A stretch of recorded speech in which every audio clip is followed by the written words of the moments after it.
Ababaka ba Parliament Allan Ssewanyana owa Makindye West ne Muhammad Ssegirinya owa Kawempe North kyaddaaki boogeddeko ne bannamawulire ne beegaana eby'okuteesa n'omuntu yenna ku kuyimbulwa kwabwe.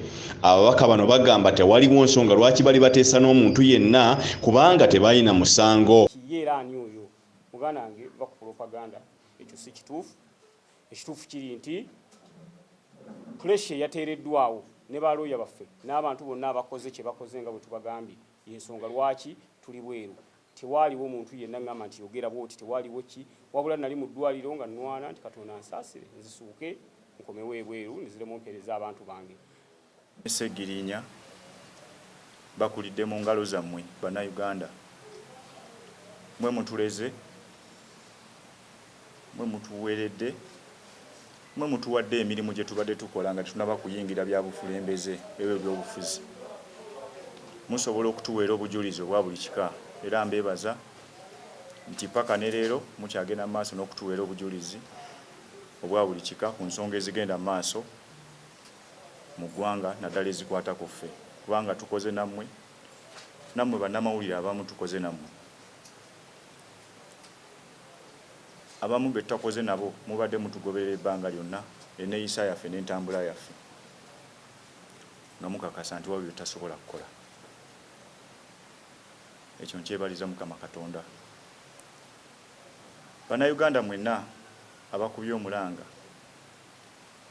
okuvira ddala ku bakulembeze b'ekibiina kyaffe, pulezidenti w'ekibiina kyaffe Robert Kyagulanyi Ssentamu wamu n'olukiiko lwe lwonna. Bannayuganda mwenna abakubye omulanga okuva mu Bwakabaka bwa Buganda, Katikkiro wa Buganda wamu n'abakulembeze abalala bonna. Bannaddiini mwenna abakubye omulanga okuva ku bagikulembera abasiraamu, abakulembera Bukatuliki. Ababaka bano nga gwe mulundi gwabwe ogusoose okwogerako ne bannamawulire bukya bateebwa omwezi kumpi gumu emabega bagamba bakyali balwadde kubanga tebajjanjabibwa bulungi mu kiseera kye baamala mu nkomyo. Ndi mulwadde naye nga nange nkimanyi batutadde. Twali tuli awo nga bakulu b'ekkomera batugamba muteereddwa. Era ffe temukyali bagundi baffe. Ng'ono mulwadde nnyo nga mbabuuza nti awo kuba ono nze nali mwogerera. Ng'ono mulwadde nnyo nga mbabuuza kakati ono tugenda mutambuza tutya nti ffe ambulance weeri. Bateekamu Allan Ssewanyana mu ambulance nange ne banteekamu Allan ne bamutuusa gy'alaga nange ne bantuusa Emmengo ewa maama era gye banteeka n'ono Allan Ssewanyana ne bamuteeka e Masuuliita. Era nze bwe natuuka nga bantuusizza nga netandika okuba maama ate yali ate ku gundi yali ate ku prison nga tamanyi nti bantuusiza nadda. Nenoonya awo akasimu amangu awo ne mugamba nti bantuusiza dda eno nti tebabanga batuli nti gendi eno ni n'abali awo bagambe tibatuusiza eno. Kakati ebintu by'ekkomera omuntu Ssegirinya amaze emyaka 2 n'Allan amaze emyaka 2 nga tupookya tukaaba. Omuntu tayinza kugamba nti kati oteereddwa n'omugamba nti ate ndaga wasebo. Tekisoboka. Kyokka bano basuubiza abantu be bakiikirira nti kati bavumu okusingawo era babasuubiremu bingi nga batuuse mu Parliament. Ntandise kyafa. Tewali MP mu Uganda yali yakola manifesto nga ya myaka 5 n'agimaliriza mu myezi 2 nze yasooka. Nkiddamu tewali MP mu ggwanga Uganda eyakola manifesto nga ya myaka 5 mu myezi 2 n'abanga amaliriza nze yakikola.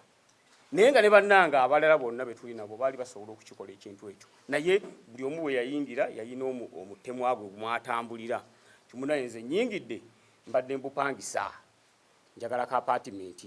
Nze Ssegirinya nayingira ndi mupangisa nene ngamba nyina kusooka kujjukira bantu bali abannonda abansindika bapangisa bannange era be nasookerako.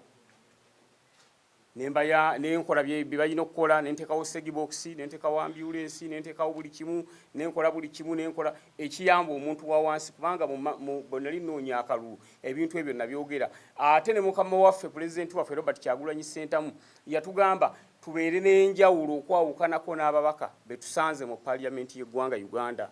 Ababaka Allan Ssewanyana ne Muhammad Ssegirinya bakyawere ennemba n'emisango egiwera omuli egy'obutemu mpozi n'obutujju.